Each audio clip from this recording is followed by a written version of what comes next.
جب ہم علی گڑھ کی تعلیمی حالت کو دیکھتے ہیں، تعلیمی ماحول کو دیکھتے ہیں، تو اس کی خصوصیات میں یہ تھی کہ یہاں مشرقی علوم اور مغربی علوم دونوں کا ایک عکس موجود تھا۔ یہ اقامتی ادارہ بنایا گیا، مذہبی تعلیم بھی تھی، دنیاوی تعلیم بھی تھی، تدریسی عملہ بھی تھا، انتظام، نظریہ تغیر، سہولت، سماجی سرگرمیاں، نصاب، اردو انگریزی ذریعہ تعلیم، یہ ساری چیزیں تھیں۔ مادری زبان کو سر سید ہمیشہ وسعت دیتا تھا۔ تو ان حالات کو، انہی خصوصیات کو مد نظر رکھ کر سر سید نے جد و جہد کی، اور میں نے کہا کہ اس کی آخری جو زندگی تھی وہ بڑی مشکلات سے دو چار رہی، لیکن اس کے باوجود سر سید نے ہمت نہ ہاری، اور 1898 میں اس نے اپنی وفات سے پہلے وصیت کی کہ اگر جب اس کا انتقال ہو تو اسے علی گڑھ کالج کے احاطے میں دفن کیا جائے، تو وہیں اس کا انتقال ہوا 28 مارچ 1898 کو محسن الملک کے گھر۔ تو 28 مارچ 98 کو اسے 1898 کو دفن کیا گیا علی گڑھ کے احاطے کے اندر، کالج کے احاطے میں۔ اسی طرح اس کے بعد تھیوڈر بیگ بھی 1899 میں انتقال کر گئے، اور ہم نے دیکھا کہ پھر تھیوڈر موریسن بنایا گیا، وہ 1904 میں ان کی ڈیتھ ہوئی، اور پھر آرچ بولڈ کو بنایا گیا۔ کیا شاندار شخص تھا، چندہ مانگنے کے لیے جگہ جگہ جاتا، اور گورنمنٹ نے کنڈیشن رکھی 10 لاکھ ہونے چاہیے۔ مولانا محمد علی جوہر کہتے ہیں کہ ہم نے بنگال سے کوئٹہ تک جگہ جگہ سفر کیا اور چندہ اکٹھا کیا۔ پھر اس کے بعد مزید دیکھتے ہیں کہ بعد میں بنارس کو کالج کو یونیورسٹی کا درجہ مل گیا، لیکن ادھر نہیں ملا، ادھر کنڈیشنیں بڑھتی جاتی تھی، کیونکہ انگریز خائف تھا کہ یہ کیسی یونیورسٹی بننے جا رہی ہے۔ اسی طرح 14 لاکھ، اور پھر اراضی کی کنڈیشن تھی، پھر اس کے بعد حتیٰ کہ یہ 20 لاکھ کر دیے گئے، تو بڑا عجیب سا ماحول تھا، پیسے ہوا نہیں کرتے تھے مسلمانوں کے پاس۔ مولانا محالی نے ایک جلسے کے اندر شرکت کی، تو وہاں انہوں نے اپنی اینک اتار کے دی کہ یہ نیلام کر رہا ہوں، کون لیتا ہے؟ یہ پیسے انہوں نے علی گڑھ فنڈ میں دیے۔ پھر انہوں نے اپنی گھڑی اتار کے دے دی، کوٹ اتار کے دے دیا۔ اس طرح مشکل حالات میں علی گڑھ یونیورسٹی جو ہے وہ قائم ہوئی، اور 1921 میں باقاعدہ ملنے کے بعد یہاں کلاسز کا اجرا ہوا۔ تو اور اس سے پہلے کہوں کہ جب 20 لاکھ روپے کا کہا گیا، تو سر آغا خان نے کہا کہ 19 لاکھ آپ اکٹھے کر لیں، 1 لاکھ میں دوں گا۔ تو یوں یہ 1 لاکھ روپے اس وقت دور کی بہت بڑی رقم تھی جو تعلیم کے لیے وقف ہوئی۔ اسی طرح کئی اور لوگوں نے، راجہ صاحب آپ محمود آباد ہو گئے، سر شاہ دین ہو گئے، پھر اسی طرح اپنا دکن سے ہو گئے، یہ ان لوگوں نے بہت زیادہ کوآپریٹ کیا، تو یونیورسٹی فنڈ جو ہے وہ کیا ہوا، اکٹھا ہوا۔ اسی طرح ہم دیکھتے ہیں کہ جو یونیورسٹی تھی، اس کے بعد اثرات کیا مرتب ہوئے۔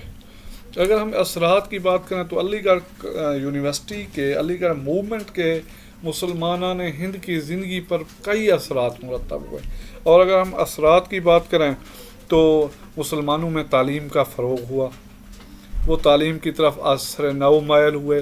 اب انہوں نے یہ نہیں سوچا کہ یہ انگریزی تعلیم ہے، یہ دنیاوی تعلیم ہے، یہ مذہب کے خلاف ہے، کیونکہ یہ ان کی ضرورت بن گیا۔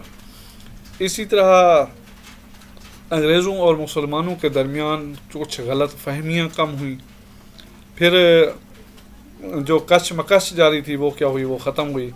اس کے ساتھ ساتھ معاشی ترقی، جو اکنامک ڈیولپمنٹ تھی، اس میں مسلمانوں کو سرکاری جابز ملنا شروع ہوئی۔ تعلیم کے ذریعے ان کا جو معاشی ایک بحران تھا، وہ مسائل تھے، وہ کم ہونا شروع ہوئے۔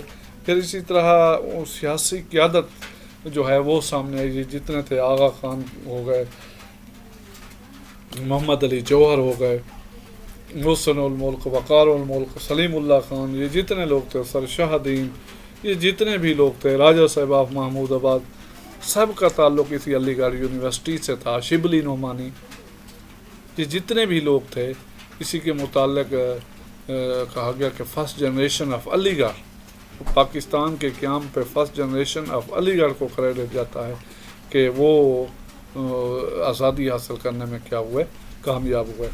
پھر اس کے ساتھ ساتھ سیاسی قیادت کی فراہمی کے ساتھ کیونکہ سیاسی قیادت کی فراہمی اگر دیکھا جائے، آل انڈیا مسلم لیگ کا قیام اسی آل انڈیا مسلم ایجوکیشنل کانفرنس کے پلیٹ فارم پہ عمل میں آیا۔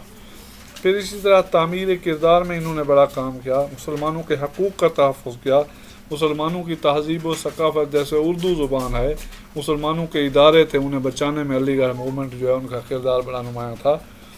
پھر اسی طرح مسلم اتحاد میں انہوں نے کام کیا، اردو زبان کی ترقی کے لیے بے شمار کام سر سید نے کیا اور اس کے ساتھیوں نے کیا۔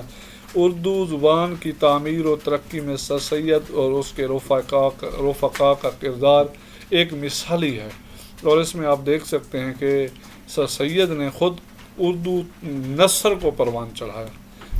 اس پلیٹ فارم سے شبلی ہو گیا، مولوی ذکاء اللہ خان ہو گئے، ڈپٹی نذیر احمد ہو گئے، مولانا الطاف حسین حالی ہو گئے، ٹھیک ہے نا، اسی طرح مولانا عبدالحلیم شرر کا نام بھی پہلے اس میں آتا ہے کہ وہ بھی تقریباً انہی خیالات سے تعلق رکھتے تھے۔ تو جب ہم یہ ساری چیزیں دیکھتے ہیں، یہ ایک ہی پیٹرن جو ہے وہ کیا ہو رہا ہے، چل رہا ہے۔ حالی کا کام بہت زیادہ ہے، جس کے متعلق سر سید نے کہا ایک بار کہ خدا پوچھے گا تو کیا کر کے آئے ہو، میں کہوں گا کہ حالی سے مسدس لکھوا کے آیا ہوں۔ اسی طرح حالی نے بھی بایوگرافی لکھی سر سید کی، حیات جاوید کے نام سے، وہ بھی ایک شاہکار ہے۔ تو یہ وہ طبقہ تھا جنہوں نے صحیح معنوں کے اندر مسلمانوں کی زندگیوں کو بدلنے کی عملی کوشش کی۔ تو یقیناً اگر آپ اس کو دیکھیں تو اس سے پتہ چلے گا کہ علی گڑھ تحریک جو ہے وہ مسلمانوں کے لیے ایک نہایت اہم